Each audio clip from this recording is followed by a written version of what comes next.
Bloody Dissonance, written by Ben-Tzion Spitz, narrated by Jennifer Kahen. How glorious, Itamar thought to himself. This is the height of my existence. To bring a sacrifice before God, with my brothers and father, and to be attended by none other than my uncle Moses himself. But I must concentrate now. Itamar, together with his brothers, Nadav, Avihu, and Eleazar, and their father Aaron, leaned on the sacrificial ram. Moses stood nearby. Nadav was the oldest of the 4 siblings, Itamar the youngest. All of them wore their brand new priestly garments and served barefoot in the sanctuary courtyard. Aaron and his 4 sons each placed their hands on the ram's head. They all closed their eyes in concentration and prayer. The air above their hands shimmered like a false vision of an oasis. Moses nodded in approval. A murmur rose from the vast assembly on the desert plain outside the walls of the sanctuary. Hundreds of thousands of the children of Israel surrounded the sanctuary. Their attention was riveted on the sacrifice that Moses would be servicing for Aaron and his 4 sons. At exactly the same time, Aaron and the 4 brothers opened their eyes. As one, they removed their hands from the ram. There was a gasp by the Israelites closest to the sanctuary, awed by the unity of motion. I must maintain my connection to the ram and to my family, Itamar said in his mind. We are consecrating our family, our line for eternity. I will stand shoulder to shoulder with my brothers in this great honor. Aaron and his sons lowered the ram to one of the rings on the ground. Nadav clamped the ring around the ram's neck. Moses approached with a long knife in one hand and a large vessel in the other. He knelt on one knee and placed the vessel down on the floor next to the ram's neck. Moses then grabbed the ram's head with his now free hand. He closed his eyes. The shimmering glow that had been over the ram's head moved towards Moses and was absorbed into his body. Moses then slit the ram's neck. He quickly placed the knife on the floor, away from the spurting blood, picked up the vessel, and collected the blood flowing from the ram's neck. When the vessel was filled, Moses stood up and walked with the vessel to the altar. Did you see that glow over the ram? Itamar whispered to Nadav and Avihu, who were standing closest to him. Why are you so surprised, little brother? Nadav said. Avihu and I have seen the very manifestation of God. Some spiritual ether is a small matter compared to that. Yes, Itamar said in a louder whisper. But we created this. By focusing our wills together, we have consecrated this animal in our lineage for generations. You would be surprised by what man is capable of doing with the power of his will and his intellect. You are beginning to gain wisdom, little brother. Moses poured the blood from the vessel around the altar and then returned to the ram. Eleazar handed Moses a new knife, and Moses proceeded to cut the ram into large sections. That will be our task, Itamar said excitedly to Nadav.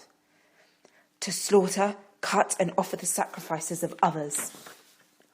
Why do you need to state the obvious? Nadav retorted. Of course that is our task, though I have spoken with Avihu about introducing some innovations of our own. Avihu nodded in silent agreement. Quiet! Aaron shushed, not quite within earshot of his son's discussion. Aaron, standing closer to Moses with Eleazar, returned his attention to Moses, who was now washing the innards of the ram. What do you mean, making innovations? Itamar covered his mouth and whispered.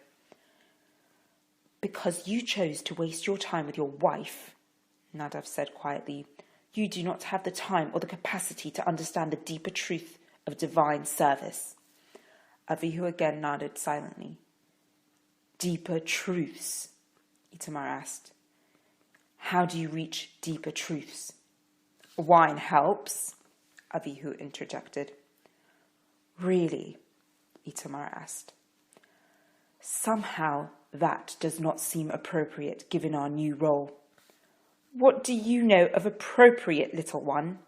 Nadav asked. Moses carried the portions of meat up the ramp of the altar and threw them into the flames of the blazing fire. What is wrong with Nadav?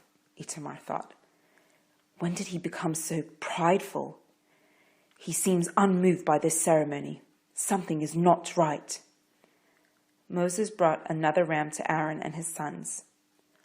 I know the process with this ram is to be both different and unique, Itamar thought as his family congregated around the new ram.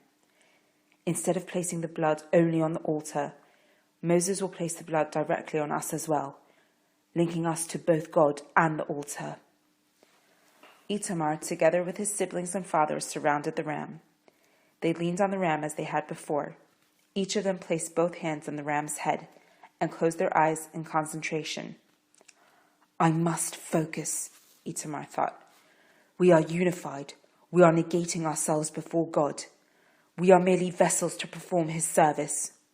But wait, something is wrong. I do not feel my brothers as I did before. Aaron and his sons opened their eyes out of order with each other.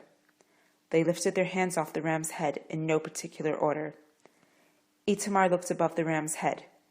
There was no shimmering glow.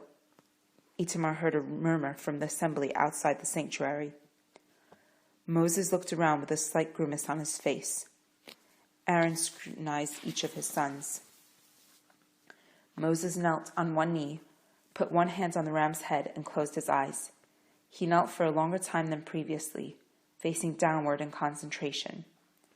A slight shimmering glow appeared above his head, only to quickly disappear. With a light sigh, Moses took the long knife preferred by Aaron and slaughtered the ram. He then took a new vessel and caught the spurting blood. Moses stood up with the vessel in his left hand and approached Aaron. He dipped his right hand into the vessel until his fingertips were wet with the ram's blood. He then proceeded to place blood on the right earlobe of Aaron's ear, on Aaron's right thumb, and finally on the big toe of Aaron's right foot. Moses repeated the process with the Nadav, Avihu, Eleazar, and Itamar, placing blood on the earlobe, thumb, and big toe of each priest. We must listen to the word of God, Itamar thought as Moses applied the blood to his ear. We must do only his work with the strength of our hands, he thought as Moses placed the blood on his thumb. We must run to his service in everything we do, he concluded as Moses applied the blood to his big toe. The 5 new priests of God stood in a line before Moses.